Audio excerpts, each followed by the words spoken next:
অতিথিবৃন্দ, প্রিয় বন্ধুগণ, আজকের এই শুভ দিনে রবীন্দ্র নজরুল সম্মেলনে আপনাদের সবাইকে জানাই অন্তরের অন্তঃস্থল থেকে অভিনন্দন ও ভালোবাসা। আজকের এই সম্মেলন শুধু দুটি নামকে স্মরণ করার জন্য নয়, বরং তাদের সেই শাশ্বত সৃষ্টির মাঝে ডুব দেওয়ার একটি সুবর্ণ সুযোগ। যারা বসন্তকে দেখেছেন শুধুমাত্র ঋতু পরিবর্তন হিসেবে নয়, বরং মন প্রাণে এক নবজাগরণ হিসেবে। রবীন্দ্রনাথ ঠাকুর, যার কলমে বসন্ত এসেছে গানের সুরে, কাব্যর রসে, শান্তিনিকেতনের বসন্ত উৎসব আজও তার হৃদয় ছোঁয়া সৃষ্টি ও জীবন দর্শনের প্রতিফলন। সেই উৎসবে তিনি দেখেছেন প্রকৃতির সঙ্গে মানুষের মিলন, হৃদয়ের সঙ্গে হৃদয়ের সংযোগ। বসন্ত এসেছে তার গানে, ওরে গৃহবাসী খোল দ্বার খোল, লাগলো যে দোল। এ যেন শুধু প্রকৃতিকে আহ্বান নয়, হৃদয়ের বন্ধ জানালাও খুলে দেওয়ার বার্তা।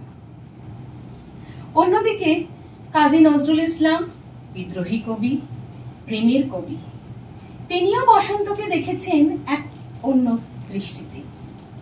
তার কবিতায়, তার গানে বসন্ত মানে একটি নতুন জাগরণ, প্রেমের উত্তাপ, স্বাধীনতার হাওয়া। তিনি গেয়েছেন ফুলের বসন্তে জীবন মরণ, প্রেমেরই খেলাঘর। বসন্ত তার কাছে ছিল আবেগের বিস্ফোরণ, প্রেম ও প্রতিবাদের সম্মেলন। রবীন্দ্রনাথের বসন্ত শান্তিনিকেতনের পল্লবিত ছায়ায় নৃত্য করে, আর নজরুলের বসন্ত বেয়ে আনে হৃদয়ে ঝড়। এই দুটি ধারার মাঝখানে আমরা পাই একটি পরিপূর্ণ মানবিক সম্মেলন। আজকের দিনে যখন প্রকৃতি আবার নতুন করে সেজেছে, পলাশ শিমুল রাঙা হয়েছে পথঘাট, তখন আমরা আবার ফিরে আসি তাদের সেই সৃষ্টির কাছে, যা আমাদের শিখিয়ে দিয়ে ভালোবাসতে, বেঁচে থাকতে ও ভাবতে।